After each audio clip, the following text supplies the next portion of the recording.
Sekarang ini, warna putih menjadi livery standar pada lokomotif yang ada di Indonesia. Dari semua itu, hampir semuanya memiliki striping warna oranye dan sedikit biru tua pada bagian badannya. Walau begitu, ada sebagian armada lokomotif yang kini warna putihnya dihiasi dengan corak berbeda. Bukan oranye dan biru tua, lokomotif-lokomotif ini bercorak 2 garis biru.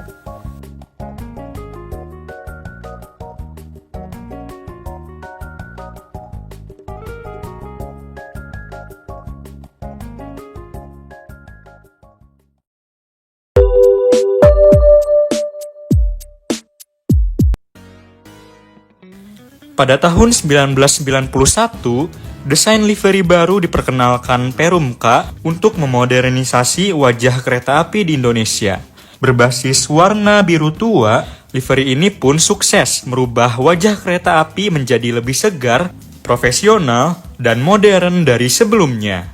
Dipadukan logo baru berdesain ikoniknya, livery dan warna baru ini memastikan perkeretaapian Indonesia sudah siap untuk memasuki abad ke-21.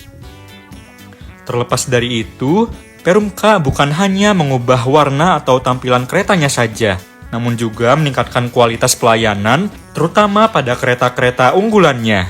Kursi yang lebih nyaman, desain interior mewah baru, lantai berkarpet, telepon umum, sampai televisi.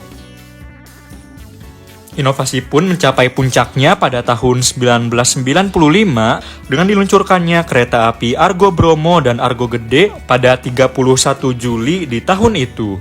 Keduanya menjadi batu loncatan bagi Perumka, di mana memiliki berbagai teknologi dan inovasi yang belum ada sebelumnya, baik dari sisi fasilitas maupun pelayanan.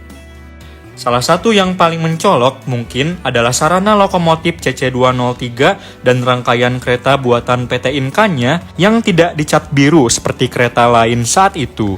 Livery baru yang dominan berwarna putih justru dibuat khusus Perumka.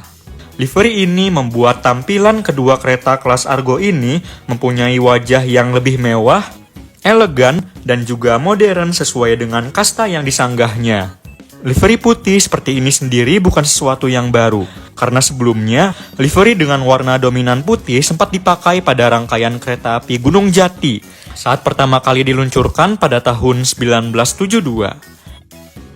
Sebelum diresmikan pada Juli 1995, livery putih ini mempunyai cerita pengembangan yang cukup menarik. Pada kereta penumpang, corak livery awalnya berupa warna dasar putih dengan abu-abu di sepanjang jendela dan warna biru pada kedua ujung tiap keretanya. Motif 2 garis biru kemudian ditambahkan saat di tahap produksi oleh PT Inka pada 1994. Akan tetapi, liverynya pun kembali berubah saat kereta-kereta ini selesai dibuat, di mana warna biru yang ada di bagian tiap ujung dihilangkan. Hal ini sendiri membuat motif livery di tiap kereta menjadi lebih rapi karena coraknya menjadi saling terhubung satu sama lainnya. Hal yang sama juga terjadi pada lokomotif CC203, di mana livery awalnya juga cukup berbeda dengan versi final yang dipakai. 12 lokomotif tipe ini sendiri dipesan dari General Electric dan diproduksi langsung di Amerika Serikat. Livery yang digunakan awalnya merupakan warna putih dengan abu-abu pada bagian jendela seperti pada kereta penumpang, cow catcher dan bogi hitam, dan dibalut motif 2 garis biru, yang pada awalnya desainnya dibuat tersambung dengan warna abu-abu pada rangkaian kereta. Walau begitu, 12 lokomotif itu tak semuanya dikirim dengan livery ini, karena beberapa sempat terfoto hanya berwarna putih polos tanpa 2 garis biru. Sesampainya di Indonesia pada awal 1995, lokomotif-lokomotif ini langsung dikirim ke Balayasa Yogyakarta. Di sana, desain livery bawaan dari GE diubah menjadi yang kita kenal sekarang, yaitu garis biru dengan ukuran yang lebih kecil, cow catcher merah, bogi silver, dan warna abu-abu di jendela yang dihilangkan. Tetapi, bagian muka lokomotif ini awalnya dibiarkan polos tanpa garis biru seperti versi akhirnya. Baru ketika kereta api Argo Bromo dan Argo Gede diluncurkan, livery lokomotif CC203 pun sudah seperti yang banyak kita kenal sekarang.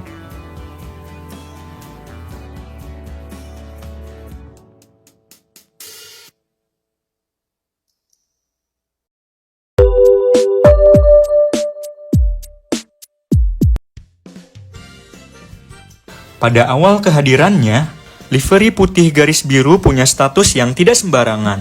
Muncul pada kereta kelas Argo yang menjadi kebanggaan Perumka, bahkan Indonesia, livery ini kemudian menjadi wajah bagi kereta-kereta kelas atas di masa itu. Tidak lama usai Argo Bromo dan Argo Gede diluncurkan, Perumka pun meluncurkan layanan kereta kelas eksekutif Satwa. Sederhananya merupakan layanan yang kastanya ada di bawah kelas Argo, dengan waktu tempuh dan stasiun perhentian yang lebih banyak. Hal ini terdiri dari kereta api Turangga dan Sembrani pada akhir 1995.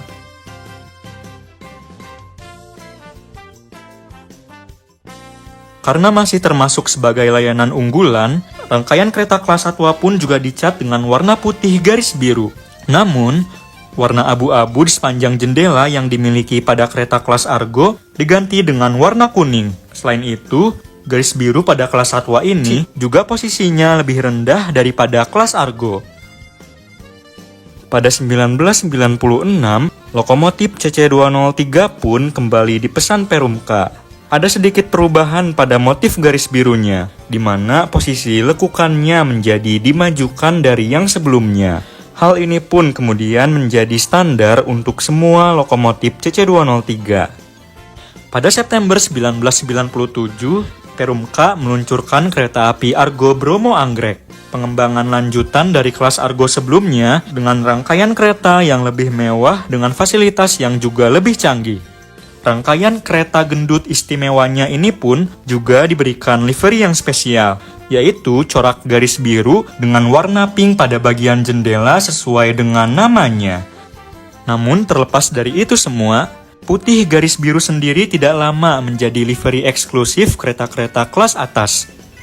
Hanya sekitar 2 tahun sejak penggunaan pertamanya, livery ini pun sudah dipakai meluas pada berbagai jenis sarana kereta api. Mulai dari kereta-kereta wisata, kereta kelas eksekutif, dan pada kereta kelas bisnis menggantikan warna hijau dan biru tua. Keduanya sendiri memiliki warna kuning seperti kelas Satwa. Sampai akhirnya, livery yang sebelumnya digunakan khusus untuk kereta-kereta unggulan ini pun akhirnya mencapai sarana KRL dan KRD kelas ekonomi. Warna yang dipakai pada bagian jendela umumnya adalah warna hijau.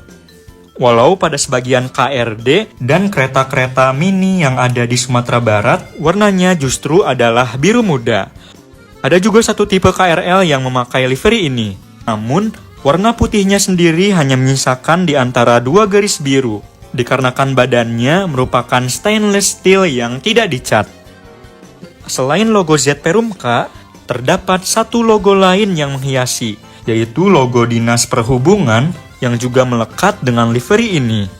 Logo ini sendiri awalnya muncul pada muka lokomotif CC203 dan rangkaian Argo Bromo dan Argo Gede, karena pengadaannya dibantu dengan dana dari pemerintah. Akan tetapi, logo ini sendiri tetap muncul pada sarana kereta lainnya saat memakai livery ini.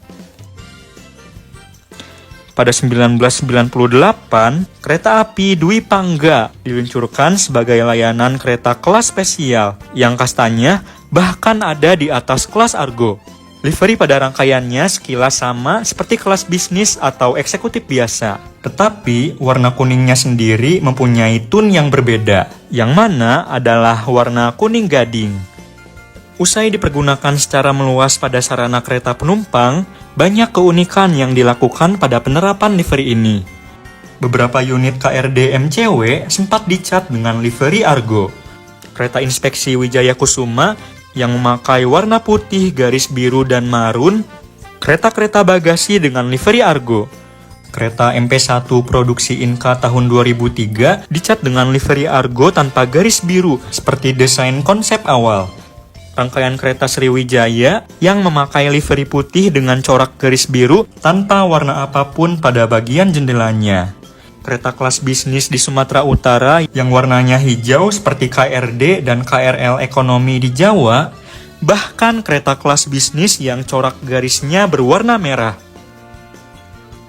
Dengan meluasnya pemakaian warna putih biru pada sarana kereta penumpang, lokomotif-lokomotif lama yang dimiliki Perumka pun juga kemudian menyusul pada akhir 1990-an. Walau begitu, livery yang dipakai awalnya bukan livery dengan desain motif seperti livery lokomotif CC203. Hal itu dimulai pada satu lokomotif CC201, di mana pada sekitar 1998, Balayasa Yogyakarta mengecat CC20196 dengan warna putih. Putih yang benar-benar putih, di mana hanya dilengkapi logo dan motif dua garis biru yang sangat kecil di bagian kabinnya, dan juga bogi hitam seperti livery asli CC203. CC20196 tidak pernah keluar dengan corak ini, karena liverynya langsung diubah lagi menjadi logo besar pada bagian badan dengan 4 buah motif garis biru yang mengapit logo Perum K-nya. Corak ini sempat dipakai lokomotif ini selama beberapa tahun dan menjadikannya lokomotif yang sangat unik.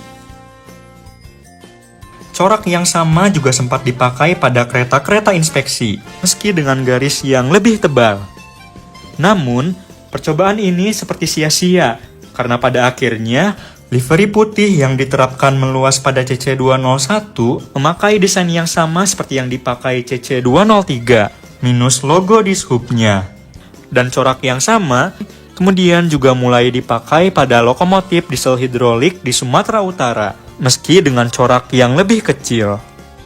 Sama seperti pada kereta penumpang, keunikan pun muncul usai livery ini diterapkan pada lebih banyak jenis lokomotif.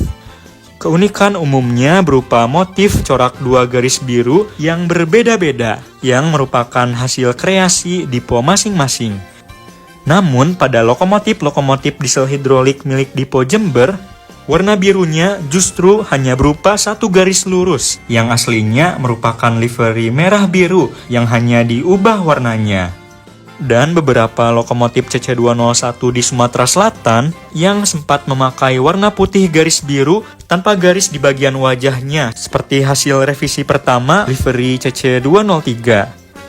Digunakannya livery putih biru secara meluas pada sarana kereta api membuat wajah perkeretaapian Indonesia sangat berbeda dari era-era sebelumnya. Livery ini simple dan modern. Meski pada kesehariannya, warna putih yang mendominasi ini cukup sulit dibersihkan, di mana membuat sarana di masa itu sangat gampang terlihat kotor. Dan di sisi lain, livery ini sendiri tidak menginfeksi semua sarana kereta api, karena sarana-sarana kelas ekonomi tidak berpenggerak di Pulau Jawa dan yang ada di Sumatera Utara dan Selatan sendiri tetap bertahan dengan warna merah biru yang dihadirkan Perum K sebelumnya pada 1991 silam. Hal ini terus berlanjut, bahkan pada kereta-kereta baru yang diproduksi PT Inka sampai tahun 2005. Entah apa alasannya.